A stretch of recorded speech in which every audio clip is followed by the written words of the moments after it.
Hello there, it's Dr. Ken here with a lecture from my Roman history class, which I've called The Republic in Peril. It is specifically for that class, and they have the notes and slides, but as I've said before, anyone who wishes is welcome to watch this if they want. So as I say, this is about the Republic in Peril. We've seen the rise of the Roman Republic after the Punic Wars with Carthage, where Rome becomes a proper empire, and the period that follows directly after that, from about the middle of the 2nd century up to the middle of the 1st century BC, is one of expansion and internal struggle for Rome. It is truly a period where the Republic is put into peril, and it will set in motion things that will lead to the eventual rise of the imperial regime that we'll see later under the Emperor Augustus. Some of the key players in that will be seen in this part as well. So, worth mentioning that between 172 and 167 BC, down to 146, the Greek East is being subjugated by the Romans. There's a lot of internal strife in Greece, and I've put this in the notes, which other people those in my class can read in their own time, or others can look up if they want to. But essentially Rome is invited in to assist the Greeks with their internal struggles, and it ends up being a case of Rome staying and occupying Greece, dividing it. In fact, the kingdom of Macedon is divided into 4 client republics, and the Achaean League is subjugated by Scipio Aemilianus Africanus, descendant or family member of the same family as Scipio Africanus, the famous one. And this is, of course, where Polybius, the historian, is captured and brought into Rome, being the son of the military leader of the Achaean League. The Romans were able to conquer Greece because the Greeks were divided. They'd weakened themselves, fighting amongst themselves for centuries. Once upon a time, the mighty empire of Alexander the Great was a unified phenomenon, but now, by this period, Greece is divided between many different kingdoms and states that don't like and don't trust each other, and have been fighting for a long time. So it was perhaps a bad decision to bring Rome in, but in the long run it did lead to peace for Greece, and it would mean, unfortunately, a period of foreign occupation for Greece for many, many centuries to come. So we have an expanding Roman Empire. They've got Spain, they've got the Mediterranean, bits of North Africa, Greece now, and they're beginning to absorb former Greek kingdoms in Asia Minor and beyond. Rome is doing very well financially and economically, but as that wealth pours in, it creates new problems. Part of the problem has to do with the inequality of distribution of wealth, and that will be one of the first issues I'll be talking about with the Grockey brothers. That's Gaius and Tiberius and Gaius Gracos. So these are 2 brothers from an aristocratic family, and they're in the midst of a kind of political crisis and division between what I've been calling something like political parties. They're not exactly political parties, but the Romans at the legislative level, at the political level, were divided between optimates and populares. The optimates, of course, are those who defend the traditional rights of the Senate, who don't want a lot of change, who had resisted giving more and more authority and equality to the plebeians. And then the populares do want more, I suppose, reform or political change. They also champion the cause of the people and of the poor in particular. Now, a politician of either camp could easily be an aristocrat. They could be patricians, and in fact the Grockey family are patricians, but they take up the populares cause. When we get to Julius Caesar in time to come, he's a populares politician, but he's also an aristocrat. So it has little to do with the background of the individuals. It's the position that they champion. And we'll talk about the first one of the Grockey brothers, rather, Tiberius Symphonius Gracos, born 169 roughly BC, died 133. He sponsored, well, as I say, he's from an aristocratic family, educated in the new Greek Enlightenment that was popular with aristocrats at the time, and adopted by the more liberal-minded families in Rome. This is part of that business of Rome having conquered Greece, in turn getting conquered by Greece culturally. So the Greek education was very influential in these young men. He served as an officer in the Third Punic War against Carthage under Scipio Aemilianus, and went through several military roles, including quaestor and others. And he wants to be a tribune of the plebs, so he runs for that office and gets it. He secures the legislative office of tribune in 133. And tries to undertake a series of reforms, in particular an agrarian bill that is meant to redistribute the ager publicus, remember that public land that was being taken by aristocrats, and his aim is to try and restore, to reform that system and distribute the land more equally. Again, the wealthy landowners who have been occupying the public land don't want to give it up. They have another tribune of the plebs named Octavius in their pocket, essentially, and he keeps using his veto to stop Tiberius's reforms from getting passed. And so Tiberius does one of two things that are considered extra-constitutional in order to achieve his aims. He gets the assembly to vote to remove Octavius from office. This is contrary to all precedent, but it's passed. The bill passes. Octavius is removed from office. Tiberius argues that the justification is that if the tribunes resist the will of the people, they have ceased to deserve to be tribunes. But this would seem to be in violation of the inviolability of the tribune's position, so it creates a constitutional crisis. And then he proposes to himself run for a second tribunate in 132. So his office was meant to run out after a year. He proposes to run again, and that's again, it hasn't happened in over 300 years, and it's thought to have been barred by a statute of the Senate, although that was ambiguous. And this creates more concern amongst the senatorial elites and the hardliners. So the opposition, led by a senator named Nasica, tries to get the consul, who was a friend and ally of Tiberius's, to act. He doesn't act, but enraged,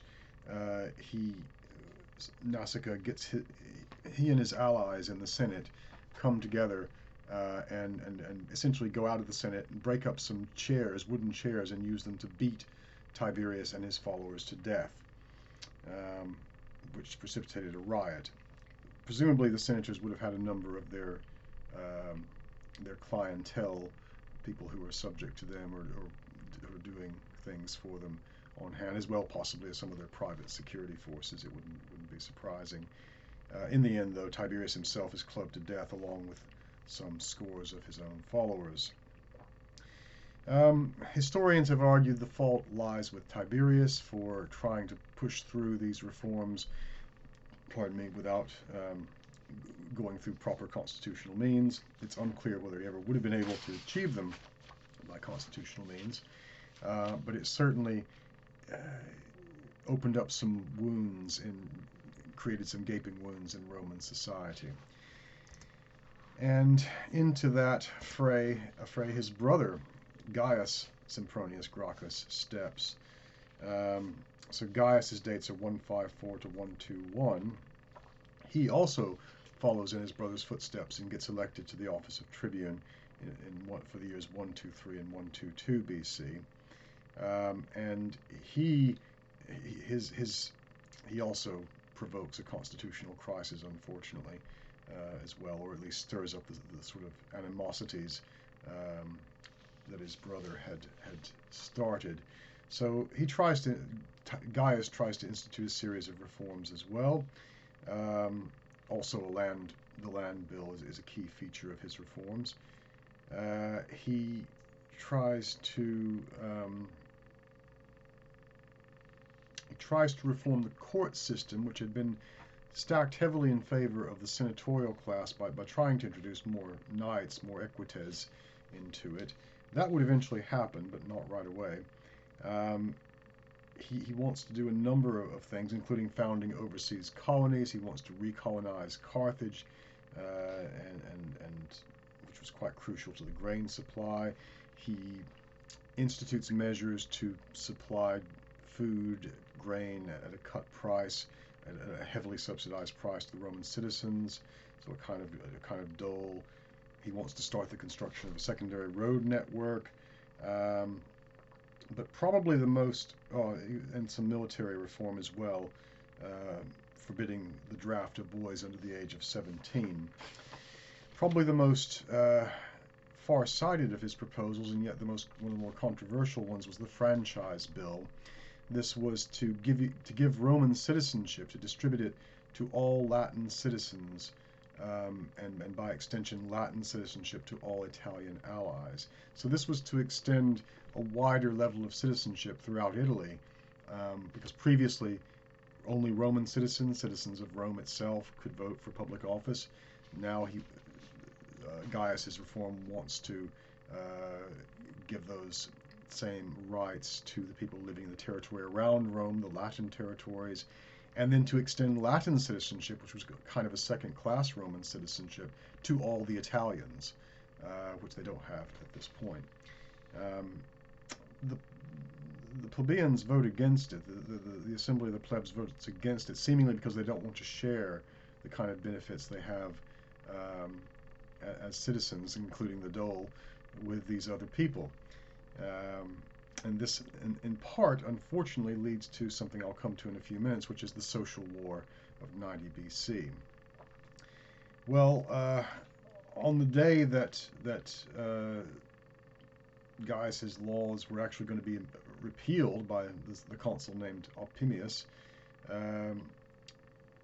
there was a kind of conflict on the Capitoline Hill. So what's going on is the followers of Gaius Gracos and followers of his opponents have been getting into sort of mob violence, and the servant of Opimius, the consul, gets killed apparently in the course of this. This gives him a pretext for action. So Opimius, the consul, who's opposed to Gaius, issues something called the Senatus Consultum Ultimum. This is the ultimate advice of the Senate. And what it means is essentially martial law. So that decree, when passed by the Senate, orders the consuls to take all measures necessary to defend the Republic against enemies, foreign and domestic, in effect, martial law. So that's declared, and Gaius and his followers are pursued.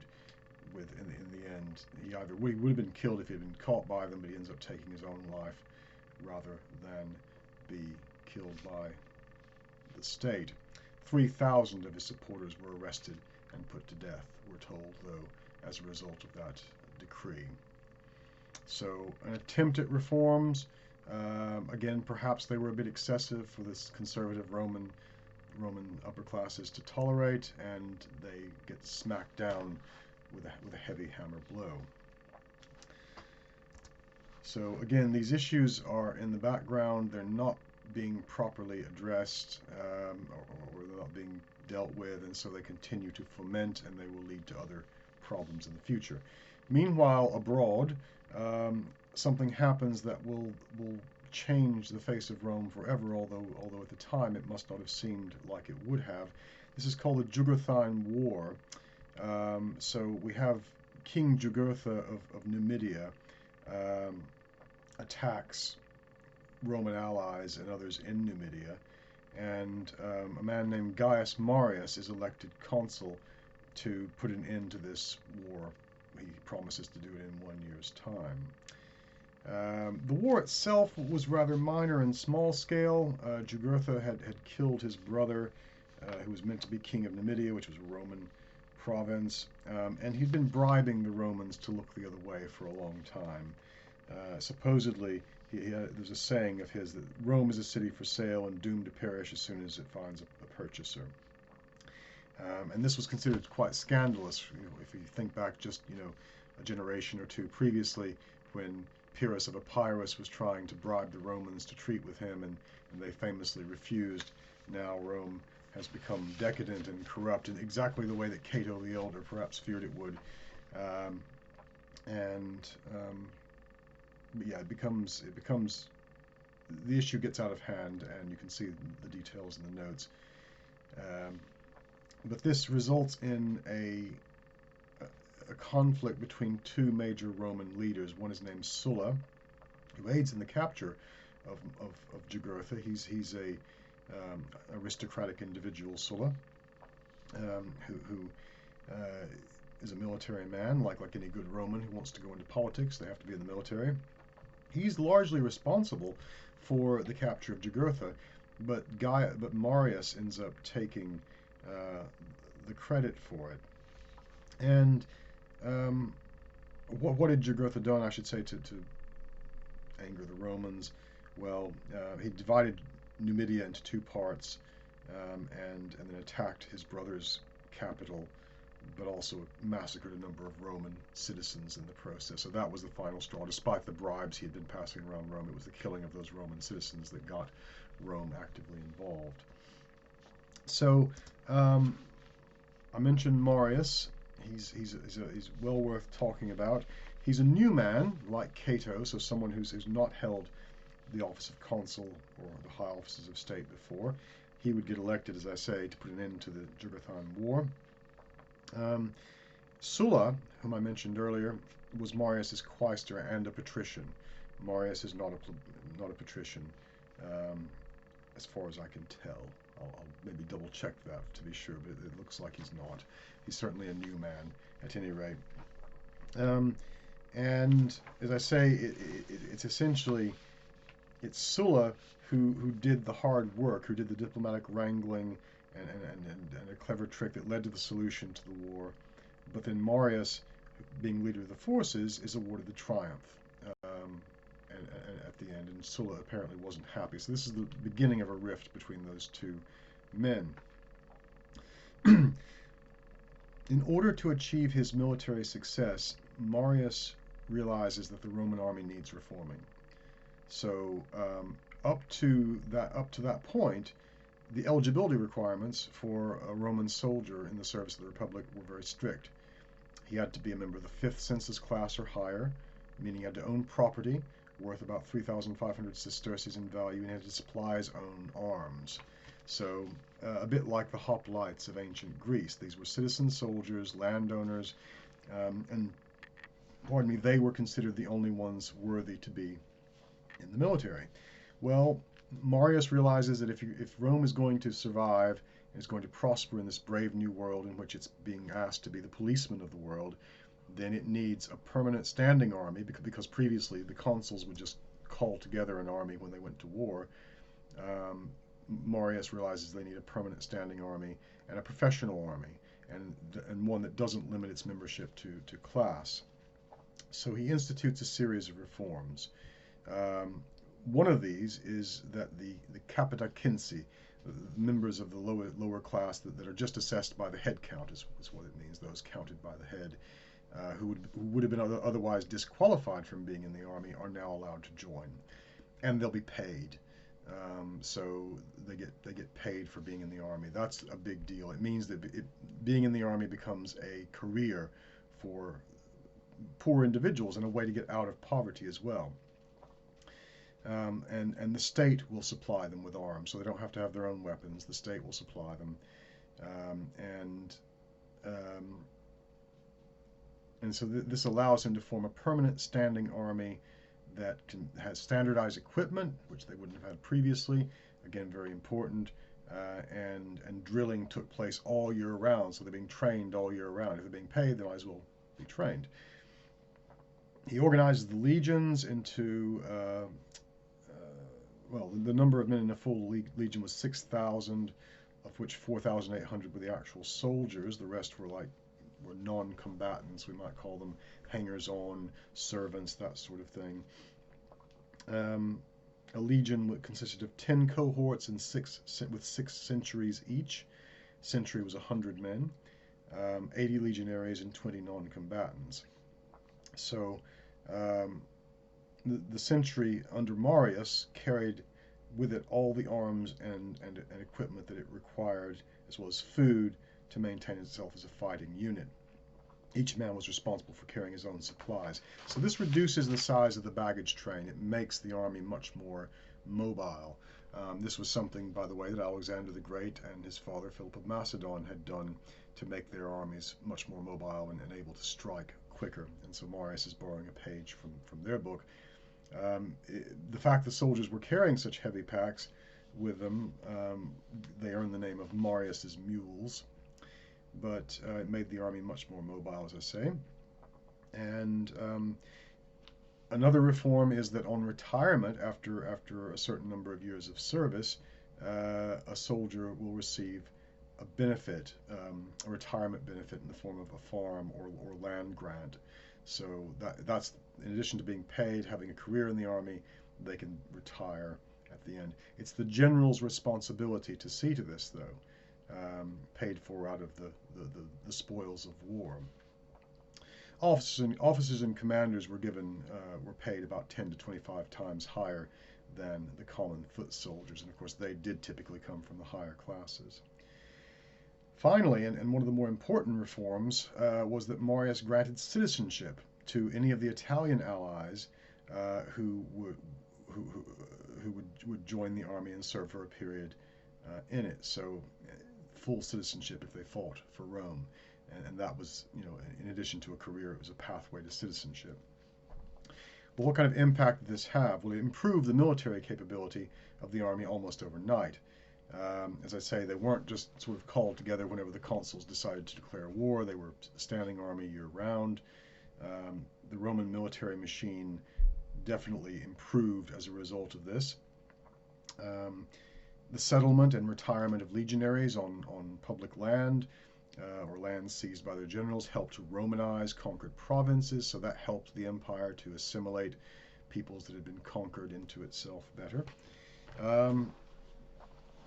And unfortunately, though, there was a negative side effect that would the results of which would be visible very soon, and that is that the loyalty of the legions, although ostensibly to the Senate and people of Rome, was transferred more to their generals.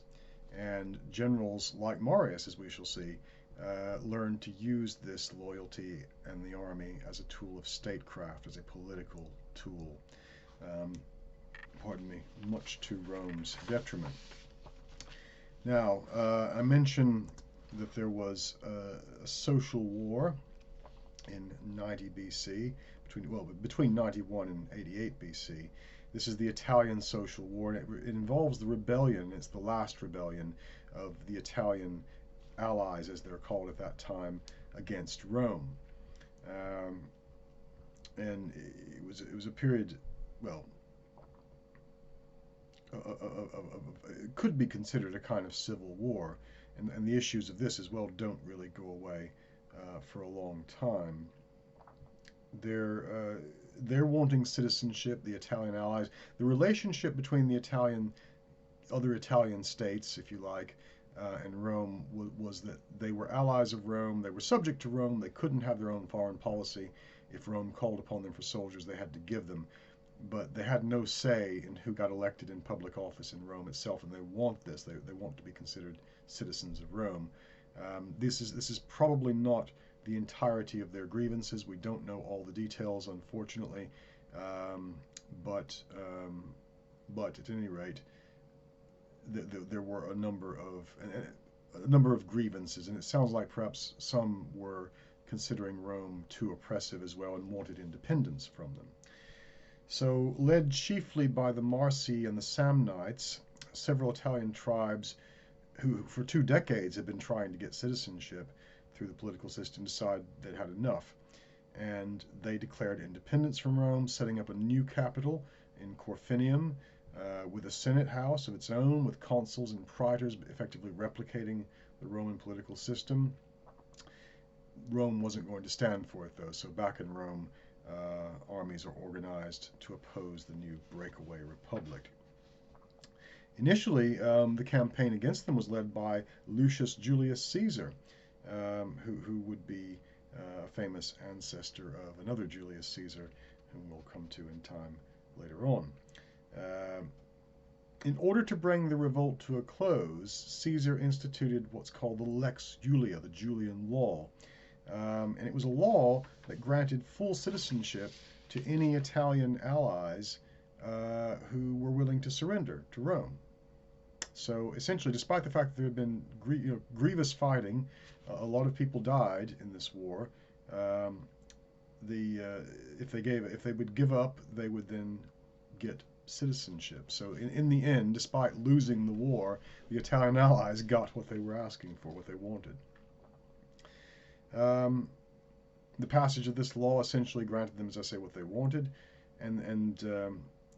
but some still resisted, and a man named Gaius Pompeius, who would be the father of Pompey Magnus, another figure that will figure into the Civil War era very soon, took over command of the north and led a punishing siege against the Italians at Asculum. As I say, quite a few continued to resist despite being offered citizenship, which again leads me to think that there was more to this than that, than just the citizenship side. That perhaps this was more like a Roman civil war or an Italian civil war.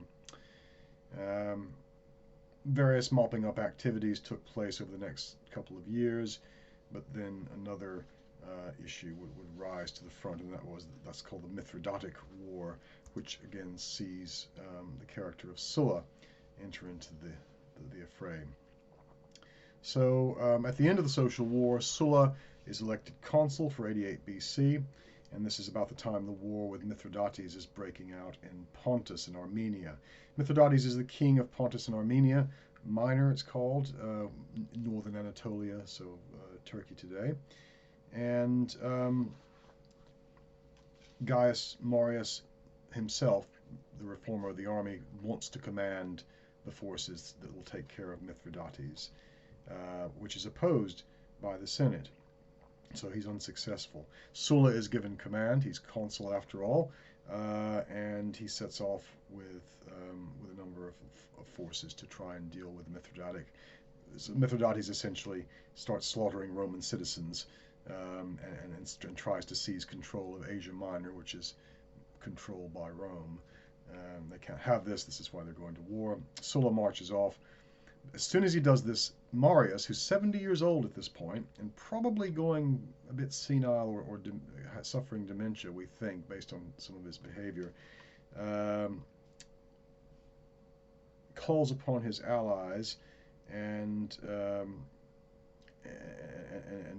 summons a citizen assembly, which, being extremely popular with them, considering his reforms for the army helped the lower class citizens the most. Marius is very popular. They vote to give him command in this war. So he's going to go fight. When Sulla gets news of this, he reverses course and heads back to Rome with his 6 legions. And this marked the first time that a Roman military commander would march on the city of Rome itself with a full army, with malicious intent and against the legally appointed government. Technically, what Sulla did was illegal. Marius probably shouldn't have done what he did, but getting the assembly to vote him command was legal, and he should have been granted it by all rights, but Sulla wasn't having it, so he returns and takes vengeance, killing Marius' supporters. Marius himself manages to escape to the Italian countryside and then flees to Africa a bit later. But Sulla is now in charge of Rome, and he gets to his political agenda right away. Another man named Lucius Cornelius Cinna takes center stage around this time. He had been removed from office. He's removed from office and exiled from Rome. He was, but not to be denied, he's an ally of Marius, so he'd been helping Marius, and Sulla gets rid of him. But he's not going to be denied. He organizes a revolt with Marius, and recruits heavily from amongst the Italians. He had been a champion of giving the Italian allies their citizenship. Marius comes back to Italy with his forces, with the aid of Cinna or Cinna and his forces, and take the port of Ostia, and then march on Rome itself. Thousands were killed by Cinna in his purge, and his killing only stopped when the Senate surrendered and opened the gates of the city. Marius himself makes no arrangements to enter peacefully, but took his vengeance on the inside. There are 5 days of murder and mayhem, in which Marius killed anyone with the slightest opposition to him or in support of Sulla. Heads of his enemies were put on spikes around the forum to show Marius' strength. This is a very vicious attack on the city itself. And then Marius and Cinna force their own election as joint consuls for the year 86 BC. But these mass murders by Marius and Cinna would be nothing compared to the ones that Sulla would undertake on his return. I think he had marched off at that point to fight Mithridates again. And he's going to return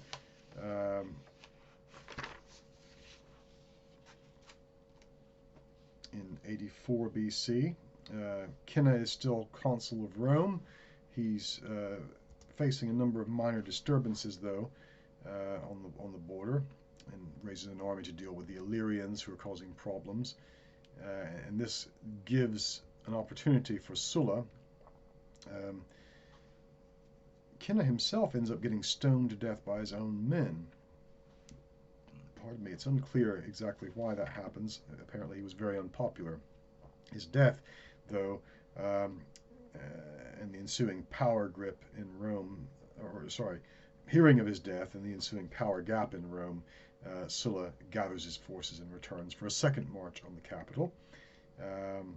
He's got 5 legions at this point. He left 2 to keep peace in Asia Minor, where he'd been fighting the Mithridatic War. The Marian forces gather and attempt to stop him, but they are overwhelmed, and in November of 82 BC, the 2 forces meet at what's called the Battle of the Colline Gate, just outside of Rome. It was a desperate final struggle, but Crassus, another figure who will enter into the scene of things at this time, fighting on Sulla's side, manages to turn the opposition's flank and drive them back. The Samnites, who are allied with the Marians, these are other Italian allies, are folded up and broken, and in the end, about 50,000 Romans lost their lives, and Sulla stood alone as master of Rome with the following sunrise. This was on the 1st of November, 82 BC. A meeting the following day occurred in which there was the execution of several thousand prisoners. Sulla addressed the Senate at the temple of Bellona, goddess of war, and he said that he would reshape the Roman government and restore the dignity and power of the Senate. Marius realized that all was lost and ordered a slave to take his life. His son would still continue to resist Sulla for a time. But Sulla wasn't done yet. He unleashed the young Pompey Magnus, son of Gaius Pompey, later dubbed Magnus, perhaps as a joke by Sulla. We're not entirely sure. Magnus means the Great, so this is Pompey the Great, on the countryside, and he dealt with any remaining opposition who tried to support Marius. He then brought Africa under the control of Sulla, North Africa, and the resistance was over. Sulla was now the undisputed ruler of Rome. He took control of Rome in 82 BC, and earlier in 81 there were other victories led by his chief legate Pompeius Magnus, known as Magnus, or Pompey the Great, and the Senate.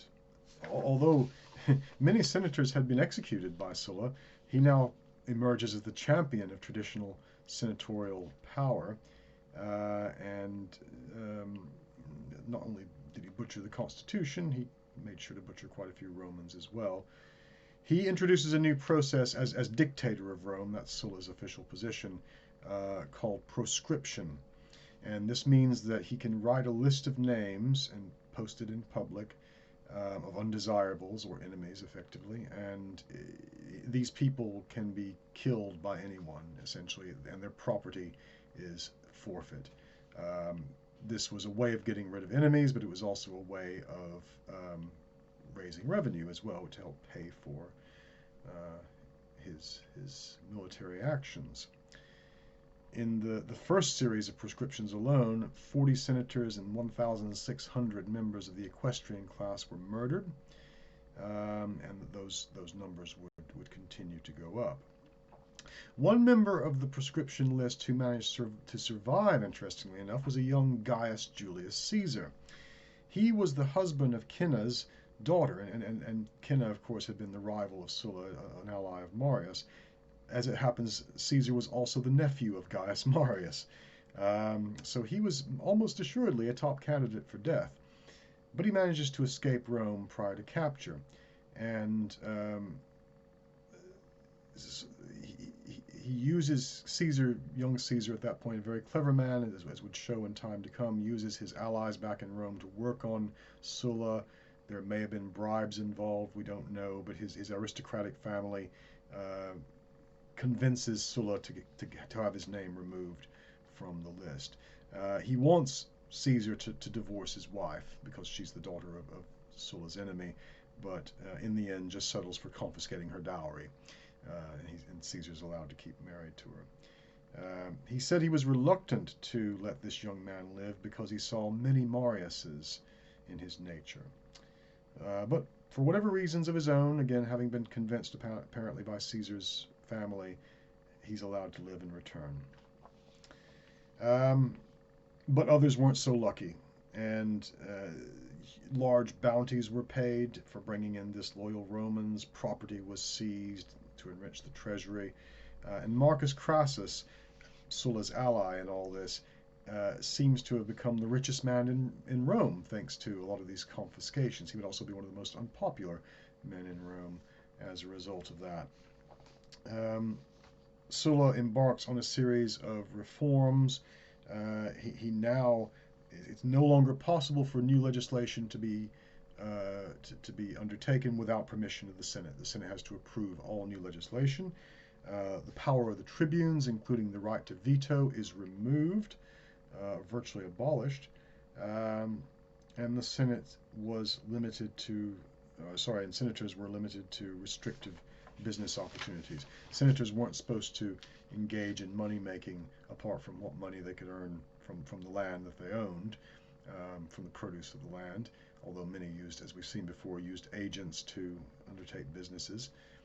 Equestrians, the knights, the equites, were meant to be running business opportunities. And Sulla moves a number of these equestrians into the Senate, forcing similar restrictions on them. So it's a kind of shrewd move, both giving the equestrians more status, but then taking away their ability to undertake business opportunities. So it's kind of an attack against their power base. While seeming to give them more power, it actually takes away quite a bit of it. And of course, as I say, a lot of the senators used agents for their own businesses. There were a number of other reforms. I won't go through them all, but they basically reinforce the strength and power of the Senate and senatorial class, and reduce the power of the equity, or of the plebs in particular. So, and offices, there was a limit in terms of offices. There had to be a gap between serving one office and the next higher one up, a period of time. Sulla himself doesn't follow this rule. He goes straight into a number of offices unconstitutionally, but he's dictator. He's got an army, and nobody can really stop him. The Senate is also required to set all cases, and the equestrian class are excluded from judging cases. Remember, this was one of the reforms that Gaius Gracchus tried to make, to get more equestrian class people judging cases, so that the senators aren't, helping their friends and punishing their enemies through the courts. Well, Sulla undoes that as well.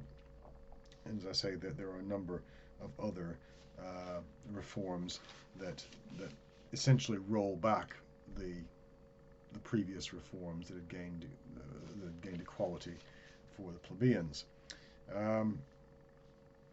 However, then Sulla does something quite strange. After serving for a time in about 79 BC, he decides to retire from public life and leaves town in a kind of parade of actors and performers, and announcing the famous actor named Mithridatic was his lifetime lover. So this was thumbing his nose, a final act of disdain for traditional Roman society. A very strange and complex man, Sulla. He wouldn't live very long after that. He dies in 78 BC, but managed to write up his memoirs prior to then. So what's happened with the reform of the army, thanks to Marius, is that it's now a tool that politicians can use extra constitutionally to propel themselves into power. And this wouldn't be the last time it happened. Sulla and Marius both proved masters of that political, technique, but Sulla was, I suppose, the winner, if you like, in that particular conflict.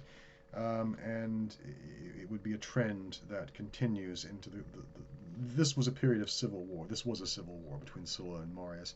It wouldn't be the last. There would be more civil wars for the remainder of the 1st century BC.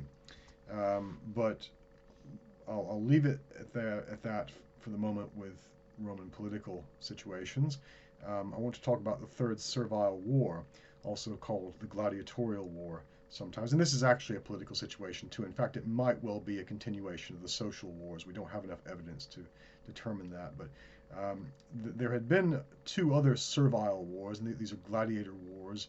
They had taken place outside of Rome proper and Italy itself. I think they were in Sicily earlier. But there's an increase in the use of gladiators, and these are trained slaves who are trained to fight, usually brought in from other places like Macedonia or Greece or wherever, but non-Romans usually, trained in the arts, in the martial arts.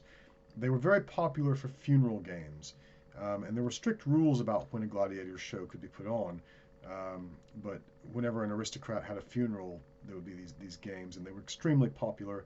There's a lot of money involved, so there were gladiator schools all over Italy, training camps to train these fighters for these shows, and for these lavish, costly spectacles. The Third Servile War, which is 73 to 71 BC, was the only one that directly affected the Roman heartland in Italy, and it was doubly alarming to the Roman people due to the repeated successes of the rapidly growing band of rebel slaves against the Roman army between the years 73 and 71. It seems to have, it started with a band of escaped slaves. This is the War of Spartacus, by the way. Spartacus, the famous gladiator, he's involved in this, conceivably its leader. So a band of escaped gladiators, about 78 of them initially, grew into about 120,000 men, women, and children, wandering throughout Italy, raiding Italian towns, and getting other slaves to join them. Are they just slaves? Again, we don't know. It's a lot of people. I'm not sure that there were that many slaves in Italy, but maybe there were, but it's a huge number. And it looks, again, to me like this was some kind of continuation of the Italian social wars, that is to say, disaffected Italian allies who didn't like Rome's control were perhaps, exerting their authority or exerting their independence in these, but we don't know.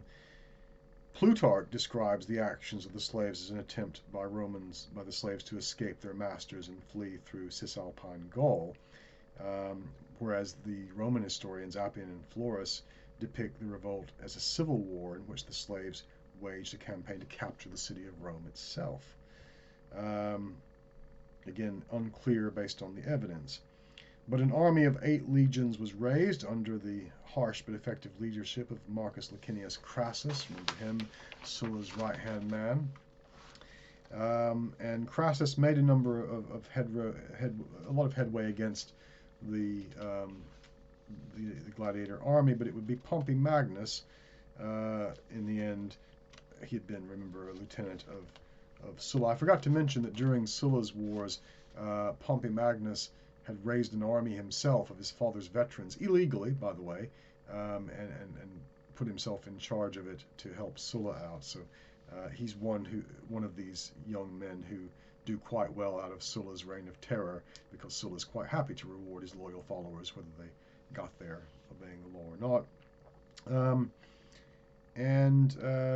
As I say, Pompey sort of swoops in at the last and takes down the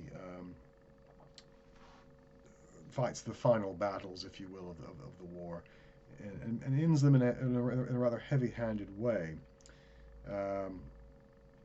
He slew 5,000 rebels fleeing the battle, we're told, and the slaves that were, well, some 6,000 survivors, we're told, were captured by Crassus, and all 6,000 were crucified along the Appian Way from Rome to Capua. That's not their bodies being put up on stakes to be observed. These are live people being crucified, executed in one of the most heinous and painful ways imaginable, all along the road between Rome and Capua. So, as a message to others, not to repeat the same thing.